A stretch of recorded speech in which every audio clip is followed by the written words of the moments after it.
we can technically do a podcast off of this because I can record this and convert this this Google Hangout into an audio file. That's what's up, man. So the only thing, I mean, I see that joint. It just popped up. It just popped up and said like we're live or whatever. Yeah, that's what I'm saying. So we're all live, but technically we're live on YouTube. But I put it on private. So even though we're live to no one. And then what? Because I don't think nobody want to hear me eating a sandwich. But after we do this, we can turn this into an audio file. So technically, you can be a guest on my Positive Philter podcast. And then we could probably do our own thing either, too. Okay. Yeah, I'm in, man. There you go. And I have my own story that I can share because that joint has happened to me.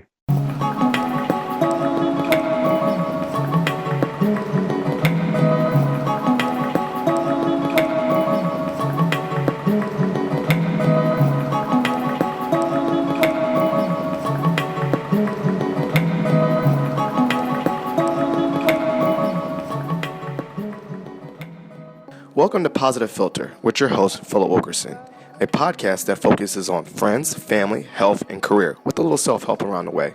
Please join me in this journey for self-improvement, and I hope that what I have to share will make you a better person, thus making the world a better place.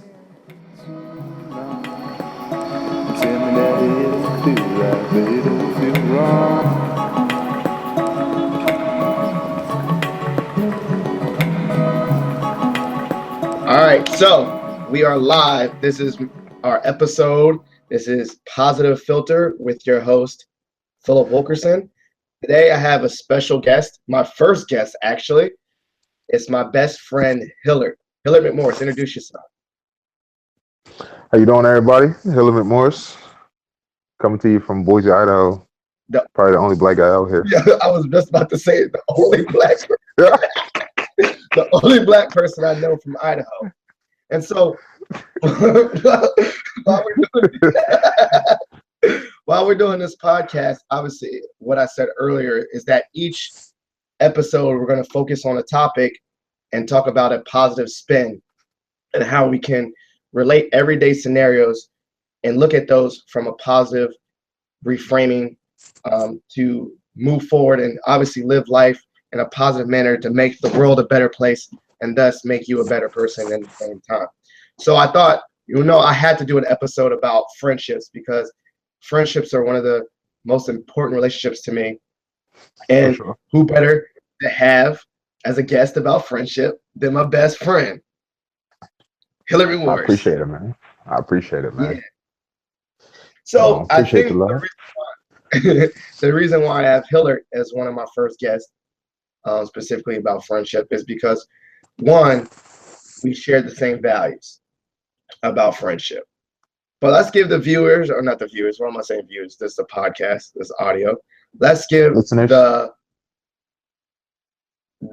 listeners a little background about our friendship, and so that they know why we talk about our friendship for this podcast. So Hillard, what do you earlier remember? What's the history? If you're going to explain our friendship in like a brief elevator pitch, what would you say would be our friendship?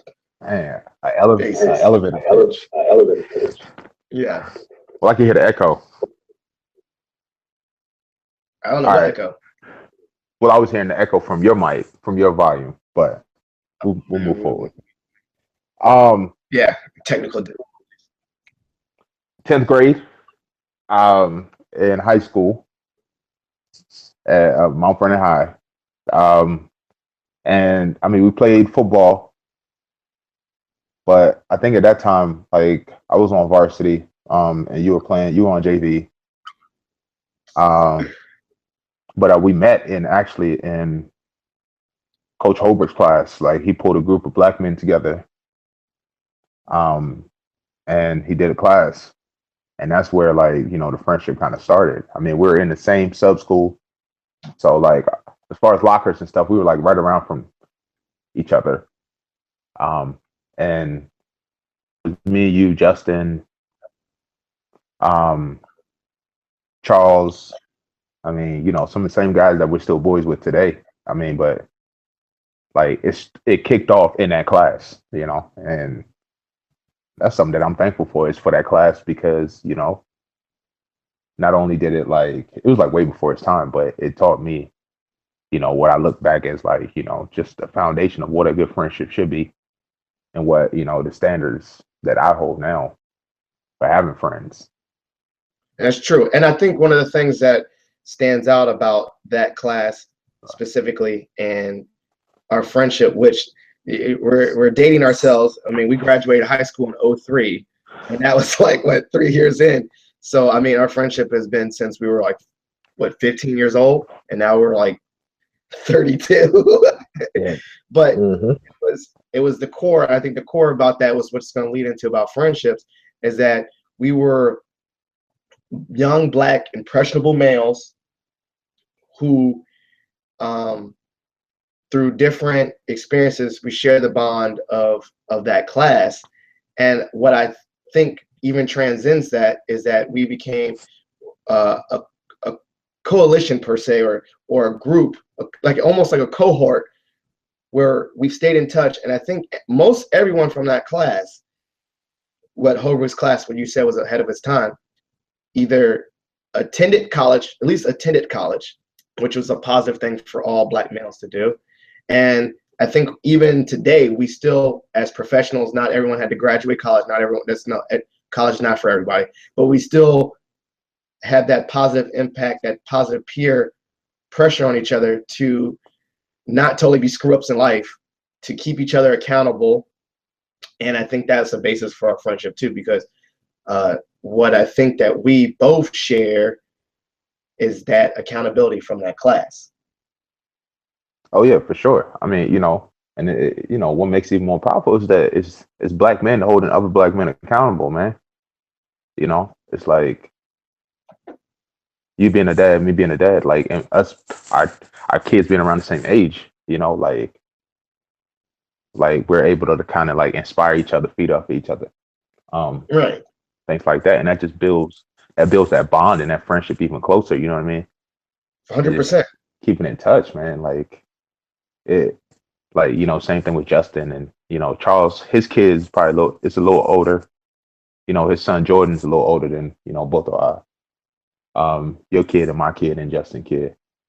But it's still like all of that, going through that, and kind of just like that accountability, you say, Yeah, and and just go ahead. no, I agree with that. Accountability and like checking in and stuff like that. And I was thinking before I did this podcast.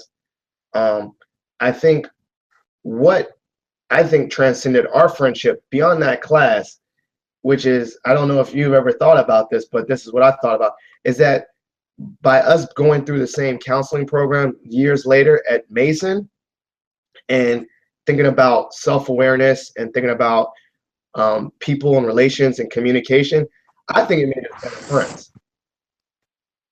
Yeah, I mean, for sure, because I mean, for me, like, I'm still like, what's funny? It's like that class, like that program still impacting to this day. Like, because of that program, like I just view and look at a lot of stuff just differently now, like where I'm at in my life. You Yeah. know what I mean? Like I process a lot more and things like that. But yeah, it's just like learning how to communicate with people and meeting people like where they're at. Like, yeah, we have similarities, but yet we're still so different, you and I. You know what I Right. mean? But like we over the years we've learned how to communicate with one another, and so like and say certain things now, and like and it works for us. Like we're Right. at that level where it just works, and it's just something that, especially like when you're starting off with somebody brand new and you don't know them as well, like you have to learn how to communicate with that individual, what I'm saying, to build that friendship. So yeah, that program definitely, it transcended our friendship to Yeah, even because like, to a high level. yeah, I'd say to a high level, because I think you used the word that I like to use, and it's the word process. Like when we were kids, I think all we thought about was the weekend, partying, me attempting to get girls and not getting any girls. Like, Quit. yeah. But Quit. Yeah. you know, uh, being forever a virgin, whatever. But I think what we do now is, I was saying the other day, like today too, besides the program, is the word that we process. We actually say like it sounds corny to say, but we're grown men and we say, hey man, I felt this type of way. And we use the word feeling, or we use like real counseling techniques and listen. And I say, hey man, how you doing? Or when we actually check in with each other, while we may, BS a little bit here and there, we thoroughly ask, how are you doing? How are you feeling? Are you upset about that thing? Oh, I can see you being upset. That would upset me too. And it's a lot of like more actual, I'm not saying counseling techniques, because me and you, when we talk, we don't counsel each other. But at the same time, we are processing. Our conversations are process focused. They are. I process a lot about, when I was about to be a dad, I process, this is how I'm feeling, man. I'm feeling nervous about this job. I'm feeling anxious, yada, yada, yada, like real things. And then when you were about to be a parent, you were telling me that, and now we are parents, we say, how we want to raise our kids. And it is actually, I think beyond just getting older and getting more mature, I think that it's also that I would give credit to that program. And what that program taught me, and I think that I already found friendships we kept in touch through college, is that I find that the value of communication in friendships needs to be worked on, specifically because of that counseling program. But specifically because of checking in, specifically of communication. I feel like the way we communicate, we text, we call, that works for us. And what I'm trying to say is a positive filter, as I understand, in a positive light, is that me and you have come to a communication style that works for us. And slowly learning that maybe our communication level is not maybe typical of all males, talking about feelings and things like that. A lot of guys are not very open about how, when I say feelings, I really talk about insecurities, struggles.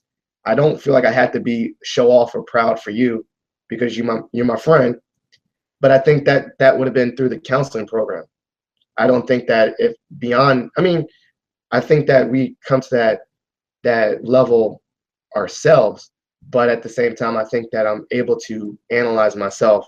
And by analyzing myself, I'm able to be a better friend. Right. And and part of that too is that it's just comfort, with the other person. Like, we're taught as just in society, when we get to that, that level with our spouse to you get more comfortable, so you open up more as a man. You know what I'm saying? Like, some men might only cry around a woman, but around their boys, they feel like they need to be tough because, like that's what society plays. Like that's how we're viewed and how we're supposed to be. We can't show our feelings, even when things are bothering us. But like a real man ain't got a problem showing his feelings, especially in a comfortable setting. Like, you know what I'm saying? Like, me and you, like, when you travel 15 plus years, like, if I can't talk to you about something, like, I view it the same way as my brother. Like, you are my brother. So it's like I come to you, like, if I'm talking to you about something and I'm really hurting, I'm down and I'm crying, like, there's no shame in me, like, for that. You know what I'm saying? Like, it's part of that comfort, like, I know that it's okay, and like, the program allows me to analyze and process and say, hey, why am I feeling this way? What caused me to feel this way? And and to look at it in a different perspective. But through the years of just having that comfort from, knowing that I'm not going to be judged, like you said, if I do break down in front of you. But then also it's that loyalty, man, like the consistency and the loyalty of your friendship. When I needed you, you've always been there. And when you couldn't be there, there was an explanation. Right. It's not every time everybody can be there, but there's an explanation for like why you can't be there. And and some people, they don't give that explanation, and then some people don't want to take the explanation. And so like the friendship might get a rift, or they might grow apart or whatever. Wow, that's a good. I didn't think about that. That's a good point. About the, Yeah, I think, you know, but point that you brought up was that um, that when you there is being a dependable friend, being an accountable friend. But the point that you brought up that was really good is that sometimes you even have to be honest with your friends that if you can't be there at certain times, that you have to at least be honest with them when you can't be there. right. And you know, and it just goes to loyalty. It's like, or whatever. Like that's how I view it. You know, like you can't be there. Like that's fine. I just tell me you can't be there, and like we cool because I understand that everybody can't be there at every time when you need them, and you know, and I might be hurt that you can't be there, but I'll understand. You know, I'll move forward. I understand. You know, so you know, sometimes people don't want to hurt. They don't want to. They don't want to say, "Oh, I can't be there," even when they know they can't, and they just kind of just that miscommunication and not communicating with that individual, Right. and that causes a bigger problem than just communicating with that person and say, "Hey, man, you know, I can't because of this or this or this or whatever." Yeah. You know, And I guess, I mean, but it's the hardest part about that is I think that as we've grown up, me and you could actually say things and actually, I would also say that we can actually analyze, yo, I haven't checked in with this person, or I haven't been dependable, or have some self-awareness. And I think sometimes a lot of people don't have the self-awareness of themselves. They can't have self-awareness in external relationships. If you right, can't fully analyze yourself and what you're doing and what's going on, then you can't analyze how you are treating others. And so, like when you're thinking about the thing about being, loyal, being available, being dependable, all these things that you think about for friendship, which I think are strong values that we actually exhibit. I think what me and you are able to do is analyze whether we are doing those things for ourselves before we can say we're giving it to someone else. Like, am I being loyal? Like, we don't have to call each other. I really don't feel like I had to call you out really sometimes. Like I mean, we call each other out on some things, but I don't think I've ever had to call you out on a friend thing. Like, hey man, you let me down. And the only reason I'm not saying you're a perfect friend, I'm just saying I don't think I've had to do that because sometimes you even come to me before I even said anything. If that makes sense. Like I'm like, yo man, I'm sorry I haven't hollered at you in a while. Like we're able to identify that ourselves right, before it comes to the point of being checked. right, Which I would say maybe wouldn't have been the case unless we were more in tune with ourselves and more self-aware. right. And you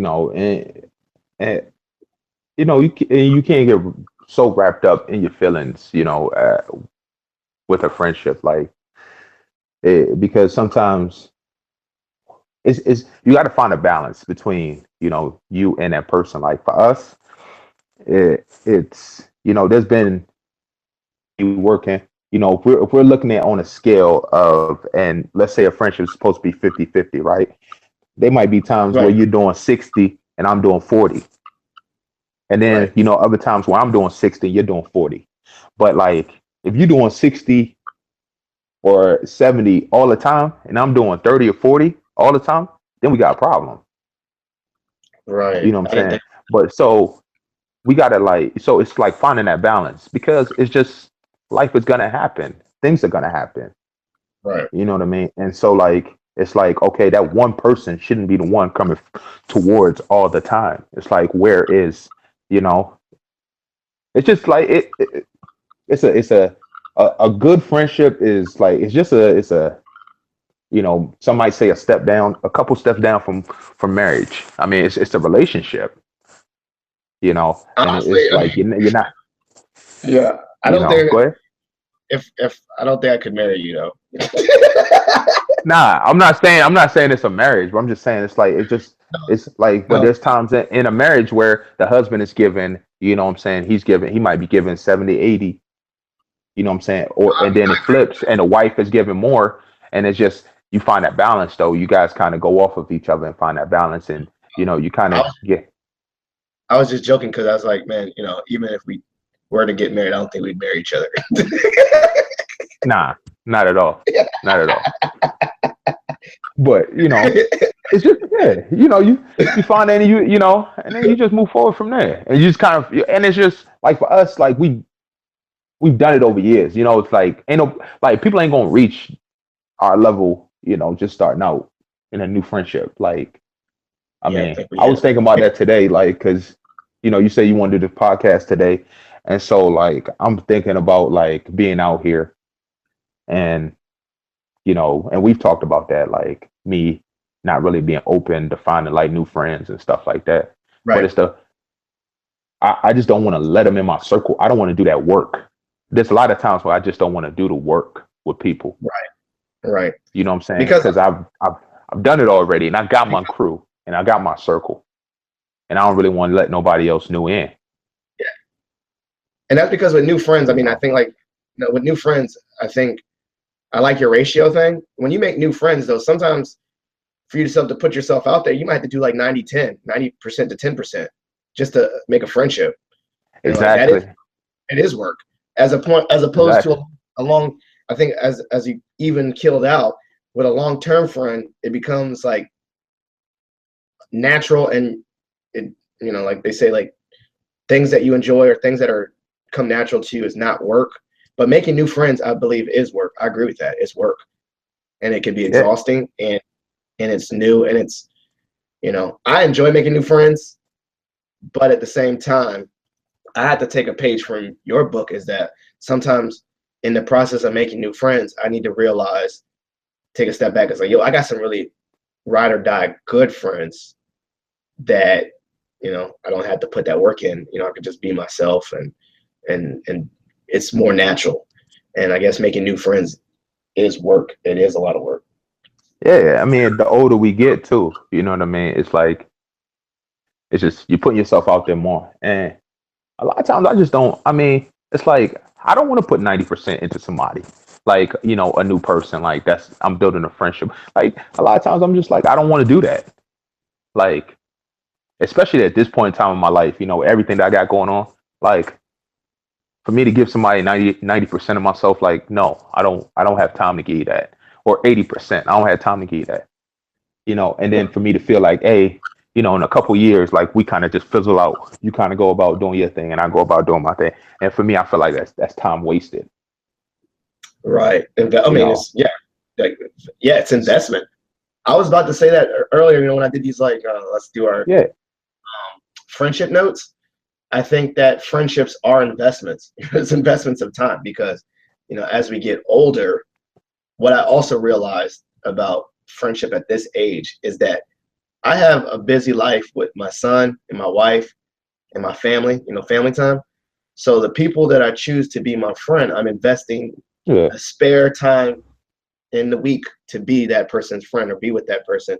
And you want to make right, sure, not say return on investment, but similarly, like you said, that if I'm going to invest this side time in someone when things are going on, I want to feel like it's meaningful. It gives me purpose. It adds to my purpose. It adds to my life of significance. So the people I would choose to be around me and be my friends, I really hope that they are, giving back, and that sounds like that's like a selfish way of putting it, but it's a real talk though.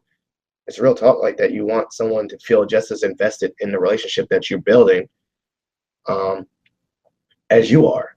And right, you know I mean, you're right. It can come down to the same. I think the same template of a good marriage could be watered down, and you can use that same template to be a good friend. right, Be a loyal husband. Be a loyal friend. right, Be an open friend. Be an approachable husband. Be an approachable friend. Be right. a husband that's non-judgmental. Be a non-judgmental friend. It's the same formula. It's just at a different, different with a different person and a different level. Right. Exactly. You know. Hey, oh, and to back it up, man, to go back, man, like, because I know we were talking about this, and but the listeners, they got to hear this, man.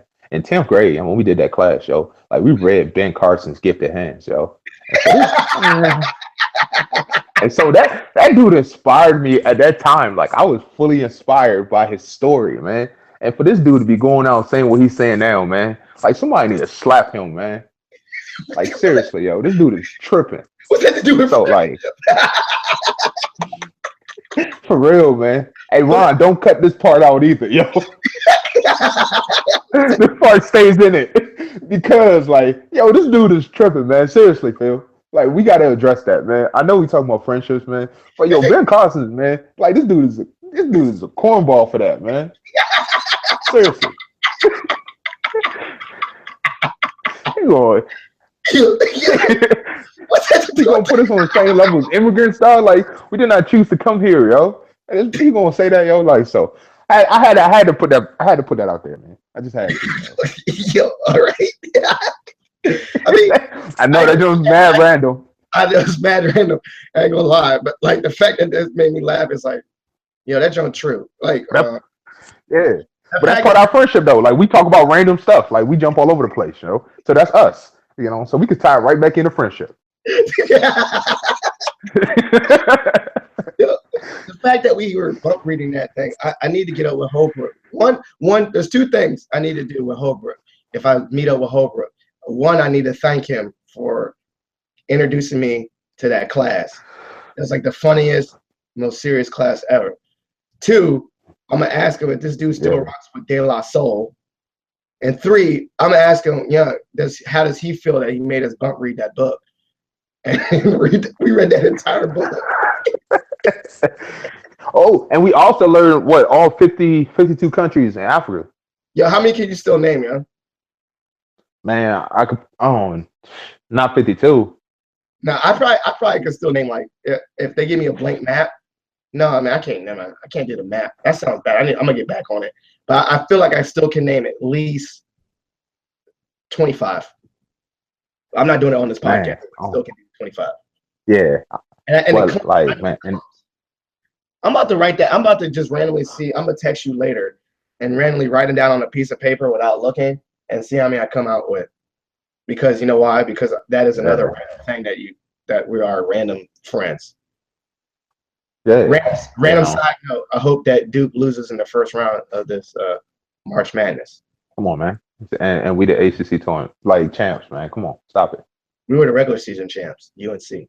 That's another thing about friends. Who cares? We don't have to agree on everything because, as we'll later know, I think Hillard, you might be a regular guest when we just talk about random topics. Is that on my positive filter, random guest with Hillard, just out of nowhere, the sole black man in Idaho.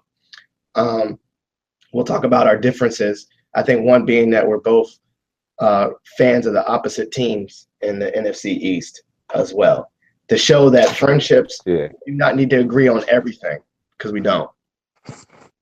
Not at all, man. And the thing is, like, you know, us being you didn't tell the listeners. You being a Redskins fan and me being, you know, a Cowboys fan. It like we don't agree, but you know what though? Like, but we're real though. Like me and you, like we don't get. I don't think we get caught up in a lot of like we get caught up in the trash talk a lot, but like we're realists though. Like, you know, like the Cowboys had a really good season last year, and I hope they can continue that. You know, but when they suck, I'll be the first one to tell you they suck. And when I text you, I'll even say like, "Dang, these dudes look good." I don't think you've ever told me the Redskins look good. Quite honestly, I don't think they have. Nah, they did that 1 year with RG3. His rookie year. They look good. Alvin Morris letting that ball, man. Like, you know, they look really good that year. You did say RG3 was okay. Yeah. It's just that, you know, some of the other fans in the area at the time, they were trying to say, like, he was better and was going to be better than Cam Newton. And I was like, whoa. Now y'all need to pump y'all brakes because he ain't that good. No. But, you know. I remember that one time we went to the Redskins-Cowboys game, and that woman tried to trip you down the stairs, and I defended you. Yeah. It's like this old woman. She's like 70-something years old, man. I'm like, yo, what are you doing? And she tried to trip you, and that was showing that, like, I was like, man, regardless of this game, you don't try to trip my friend. Yeah. Old to be tripping kids. Oh, she was tripping, man. Like, no, man. Yeah, man. Or remember the Cowboy fan that was next to me that was fighting his girlfriend, and you defended the girl? Yeah, and he was a Steelers fan, wasn't No, he was a Cowboys fan. Oh yeah, he It was was a the same. Cowboys fan, and I It was was just the like, same "Yo, thing. what are you doing?" Yeah, man. But Like he that literally. that was beyond like Cowboys Redskins stuff, man. Like he was just out of control, man. Like going at his girl like that. Like, I mean, I feared like he was going to hit her, Oh, that was and it so was like, scary. But at the yeah, same it time, was scary. So we don't we could put that behind. It's just a game. Like it's not that serious. yeah, it's like it's never that serious to go after somebody, but So wrapping some up, people, man, they push it. so we talked about friendship. I think we'll revisit this. I don't even know how we end up on this tangent about our prospective teams or Ben Uh, Carson and his book that we I read started. I about. started off with Ben Carson, man. I just had to, man. Yo, that dude. I, I just really had to, yo. That dude got my blood boiling, man. Maybe if we do another, I say if, I think that most likely we do another podcast in the future. Uh, as you being another reoccurring guest from Idaho, we'll bring in a random topic. And today's random topic was Ben Carson. Uh, and you know what? Like, and we gotta get Jay in on this, man, because Jay was in that class. You know what I'm saying? I know he'll do the too, and so like to have all of us like kind of talking about it, you know. Okay, yeah, I was about to say I want Jay definitely on the podcast, but I ain't trying to get outnumbered with this Cowboys fan 2-1. Nah, I'm talking about Ben Carson, man. Like talking about this topic We'll talk and about and him. Like, yeah, yo, he had Jordan Peele. Like, did you see Jordan Peele's tweet and say he's in a sunken place? I was like, go ahead, man. Like, Jordan Peele even I mean, called. I mean, I know the context of the sunken place, but I need to see the movie because I need to see the movie to see like the full joke. Because right now I don't quite get it yet. Not to say I don't get it, but I want to see the movie to see like the direct correlation or analogy or whatever you call it. But then because I was like, I know that joke's not bad. I know that tweet is like, dang, like that's bad, like that Well, comparison. But I need to see it's the just movie. well, I'm not gonna go see the movie, but I understand the joke. It's just that the white lady, she was in the joint stirring her tea or whatever, and hypnotized the dude. It was like sinking a chair, and like he sunk, he couldn't move, and so it's like now he was being controlled. He was hypnotized, and so like the joke is, Ben Carson's being controlled, and he's hypnotized, saying statements like that. So like that's what they was getting at. Like, but yeah, this dude, he's tripping if he's saying stuff like that, man. Like, yeah, somebody need to pull him out, man. We'll see. I mean, on was it on the next episode? Yeah, but ain't On no the way next I'm gonna go see that movie, man. That joint hit too close to home, and I live around too much white people, man. Like that should be my reality. So I'm not doing it. I could be your lifeline here in Virginia via a podcast. Yeah, Great. I need to do a GoFundMe to get you out of there. Nah, man, get out of here, man. Positive Filter, positive podcast. I'm going to be starting a GoFundMe to get Hillard out of Idaho. I can't leave, man. I gotta stay with my daughter here, man. So. But Well, nah, like like before we kind of wrap this up, man. Like, I think the things that make like our friendship that work, man, is loyalty, consistency, openness, honesty, and just like I think those are the foundations, man. And just and just yeah, and like no judgment, man. Cause like we've made mistakes in our lives, man. We've made mistakes. mistakes just overall, and we just there for each other, man. No matter what, we ain't talking about each other behind nobody back and nothing like that, man. Like we got each other no matter what, man. And that's what allowed us to grow. And like you said, man, just checking in on one another, man, just kind of being there. And that awareness of that. We all go through stuff. Yeah. So, those are the things that's like got our friendship to survive, 15 plus years. Like that moved from a friendship into a brotherhood, man. Like because it's more to me than that, man. Like I tell people that all the time. Like it ain't no like I don't look at him as my friend. I don't look at his son as just oh, that's my best friend's son. Like that's my nephew. You know, that's my Sure. brother. Like his wife is my sister. That's how I look at it. That's how I view it because it's way more real to me Yeah. than just that, man. We definitely crossed over. We crossed over a long time ago. So Long time ago. And yeah, that and just to really wrap it up is that I don't think I would have thought of anyone else to do an episode on friendship, especially supporting me, supporting my ideas, supporting random things that I want to do, such as this podcast, without my best friend. Like I had to do an episode about friendship, but I didn't feel like I had to tie my best friend into it. So obviously, for the listeners out there, get ready.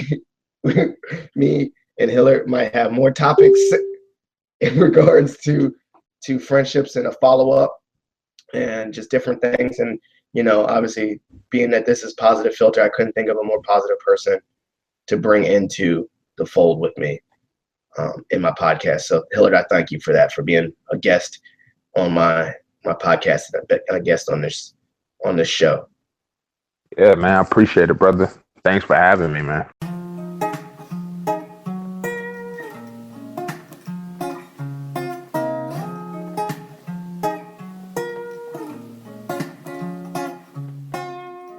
You have been listening to Positive Filter, a podcast that focuses on friends, family, health, and career, with a little self-help along the way. Positive Filter was edited by Ronald Young Jr., host of Time Well Spent podcast and creator of Oh It's Big Ron Studios. Special thanks to Hillard McMorris. If you enjoyed this podcast, please share it with your family and friends. Spreading positivity is a movement. Thanks for listening.